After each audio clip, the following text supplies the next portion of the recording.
Olá, queridos! Que bom! Essa é a nossa primeira aula. Você escolheu a melhor parte.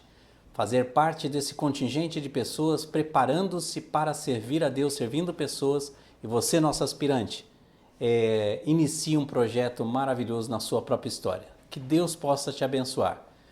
Vamos lá. Eu queria começar perguntando a você: o que você entende sobre capelania? O que é ser capelão?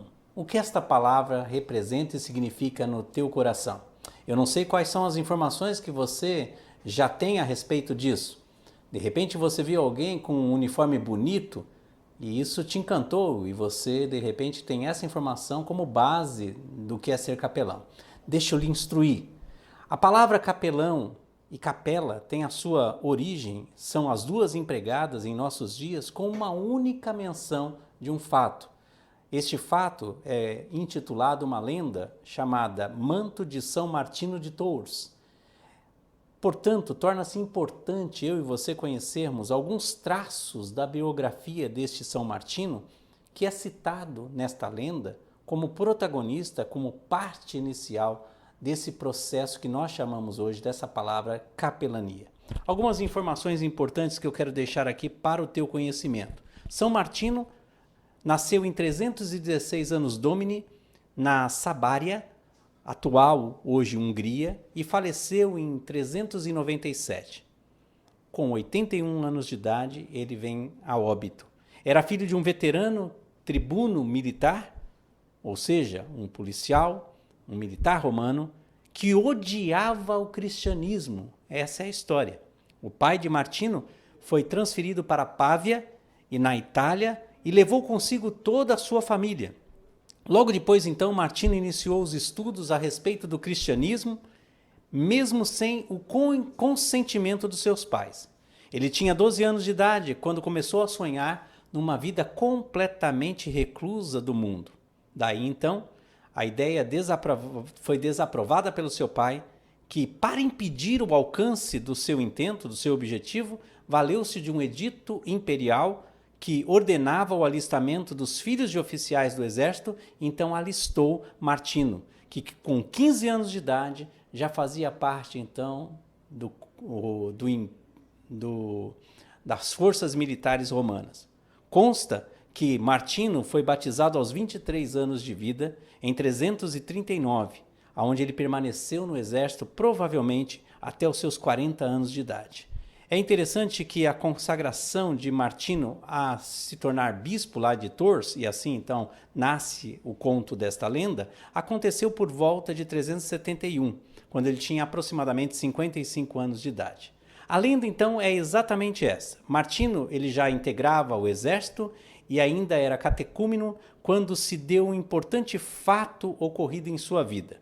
A lenda narra que em 338, quando ele tinha seus 22 anos de idade, era um forte inverno naquele tempo. As tropas do exército estavam acampadas em Amines e ele então saiu para fazer a sua ronda aos arredores da cidade e ali nas portas da cidade encontra um mendigo que estava quase nu e tremia de frio. O mendigo pediu-lhe dos nativos, porém Martinho não tinha nada para oferecer àquele ser humano pedinte. Naquele momento, então, ele resolve pegar a sua espada e corta a sua capa, o seu manto de lã, no meio. Entrega parte ao mendigo, da qual então ele se agasalha e ali então ele enfrenta um intenso frio. Na noite seguinte, Martinho teve um sonho, diz a lenda. Viu anjos que cobria o ombro de Jesus com aquela metade do manto que ele tinha oferecido ao mendigo. E Jesus, o divino Salvador, então diz no sonho para Martinho: Martinho, embora ainda catecúmeno, você deu-me estas vestes. A lenda então de São Martinho tornou-se muito conhecida e respeitosa, de modo que até os reis francos devotavam muita fé no manto de São Martinho, transformando então numa verdadeira relíquia. Os juramentos eram feitos sobre este manto em tempo de guerra, ele era levado à frente das tropas, então a capa ou manto de São Martinho tornou-se símbolo de proteção que ele representava para a França.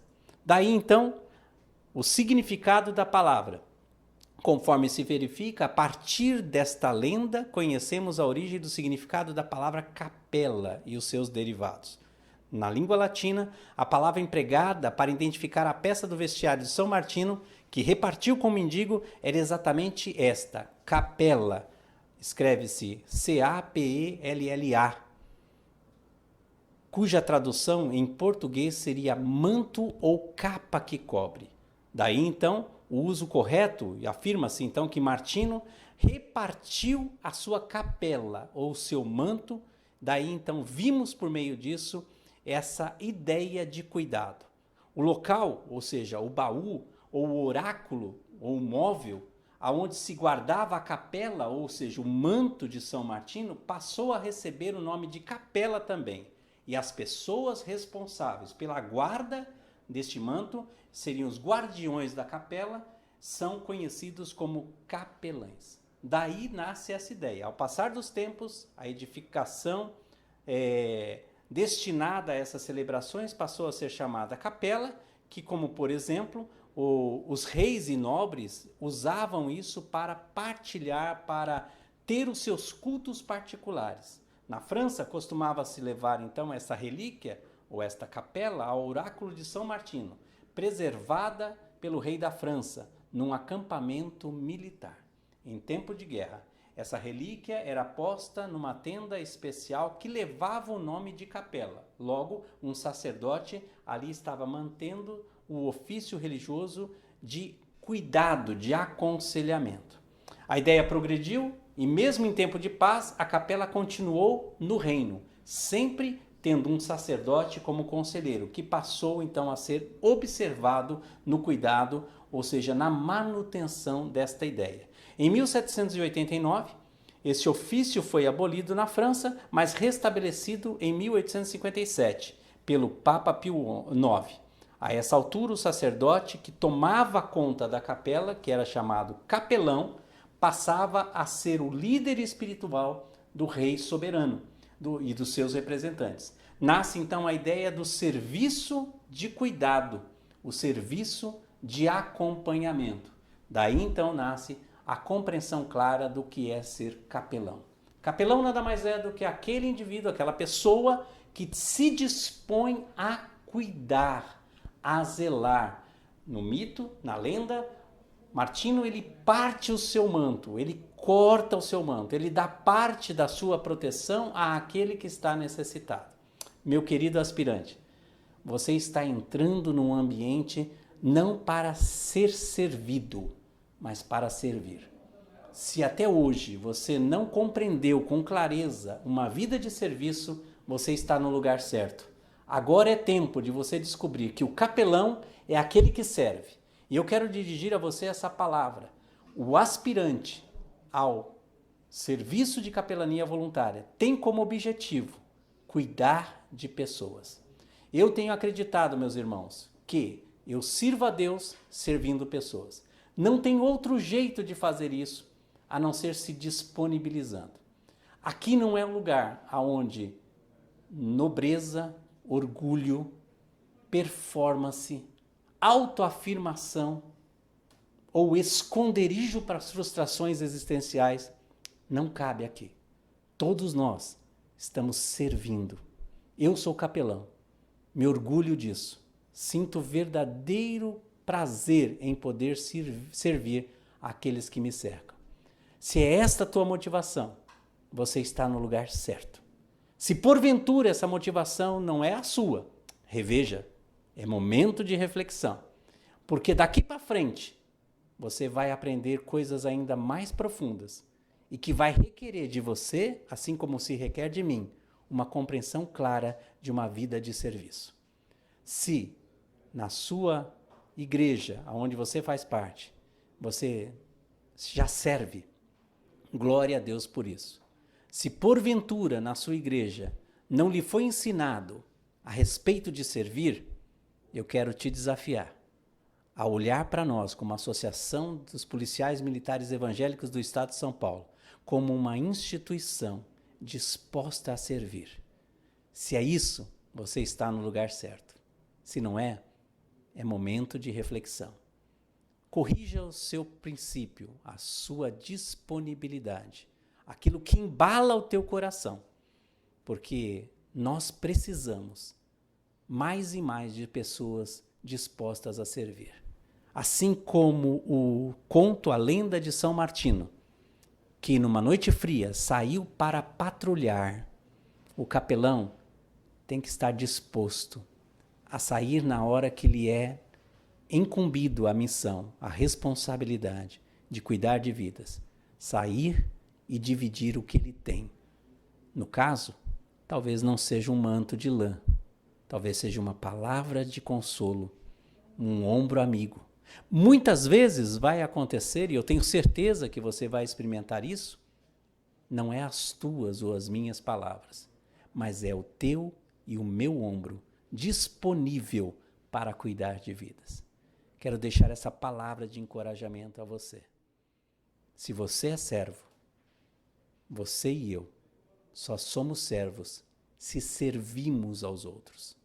Se estamos apenas para ser servidos, nós não compreendemos a verdadeira essência do cristianismo. Jesus veio salvar e buscar o que se havia perdido. O máximo ou a máxima da vida de Jesus, como nosso melhor modelo e exemplo, é a cruz do Calvário. Ali ele declara publicamente a sua disposição de servir.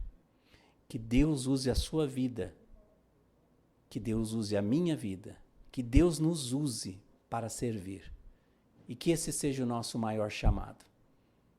Você, em alguns momentos, certamente vai chorar, sozinho, isolado, em prol de uma vida. Mas saiba, segundo a palavra de Deus, todas as nossas lágrimas são recolhidas, todas elas são contadas. E eu quero te desafiar a isso, a cuidar de vidas. Faça como Barzilai, aquele que, na sua velhice, ainda acolheu o rei e toda a sua tropa. Cuidou de vidas. Que você seja mais um para engrossar o exército de vidas que se dispõe a cuidar de outras vidas. Assim como o policial militar, ele se dispõe a cuidar de mim e de você. Que você seja um dos nossos para cuidar daqueles que cuidam de nós. Deus te abençoe. Ótimo estudo para você. Se dedique. Empenhe-se em ser o melhor dos nossos aspirantes. Eu certamente vou ficar imensamente grato a Deus e a você em perceber que no final de tudo isso, você descobriu que servir é o que Deus quer de cada um de nós.